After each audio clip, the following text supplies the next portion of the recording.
1. Hi Guy, welcome back TV Spoilers.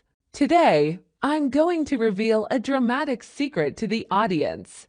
I'll reveal Victor's audacious plan as he turns the tables, bribing Matt to be a pawn against Phyllis and Cane. It seems Matt's moves are risky and challenging.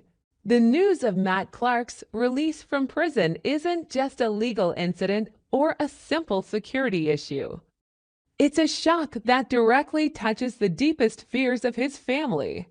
In everyone's eyes, this is the return of a brutal man who once cast too much shadow. But in Victor's eyes, what makes the story even more dangerous isn't Matt himself, but the fact that Matt could become the final tool in a game he must win, no matter the cost. Victor's silence in the face of relentless questioning is no longer the calm of an experienced man, but rather a chillingly calculated move. He doesn't deny things too quickly, nor does he explain too clearly. He only left the impression that most of the truth was still in his hands, and it wasn't yet time to reveal it. The more cornered he was, the more Victor revealed his most ruthless survival instincts. He wasn't the type to accept loss and watch power slip from his grasp. For Victor, losing control wasn't just a failure, it was a humiliation. When Phyllis and Cane were drawn into a suspicious confrontation, when the alliances around him began to shift, when those once close to his influence no longer operated according to his wishes, Victor had even more reason to believe that to reclaim everything, he had to play a move no one dared to imagine. Therefore, the hypothesis that Victor hired Matt is no longer a crazy idea, but rather the most terrifying because it perfectly reflects Victor's desperate state, not acting recklessly, not openly, but using a monster to destroy what he wants to eliminate, then washing his hands of it as if it were all just a consequence of chaos. On the surface, Matt is a violent, uncontrollable individual possessing pure destructive energy. He's not the type to remain loyal to anyone for long, nor is he the kind to be manipulated by ordinary promises. But that's precisely why he's useful to Victor.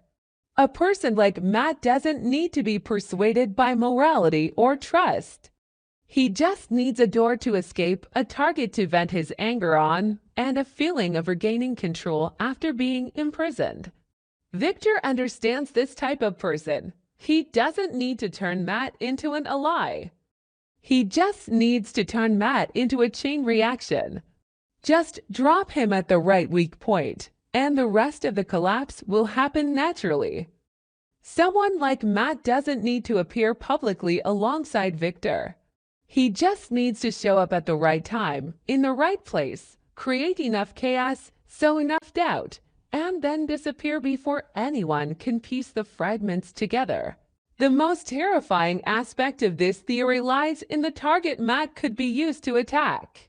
Not a direct confrontation, not an overt revenge, but the destruction of an already fractured relationship between Phyllis and Cane. Victor understands all too well that some things don't need to be destroyed by force. Just suspicion, timing, and a sufficiently strong blow to the pride of those who don't fully trust each other, and the relationship will explode from within. Phyllis is a defensive and controlling person. Cane is someone who always carries hidden aspects, layers of calculation, and decisions that make it difficult for others to place complete trust in him. When those two types of people are caught in the middle of pressure, just one ambiguous event, one suspicious sign, one touch on the fear of betrayal, and everything turns into a battlefield.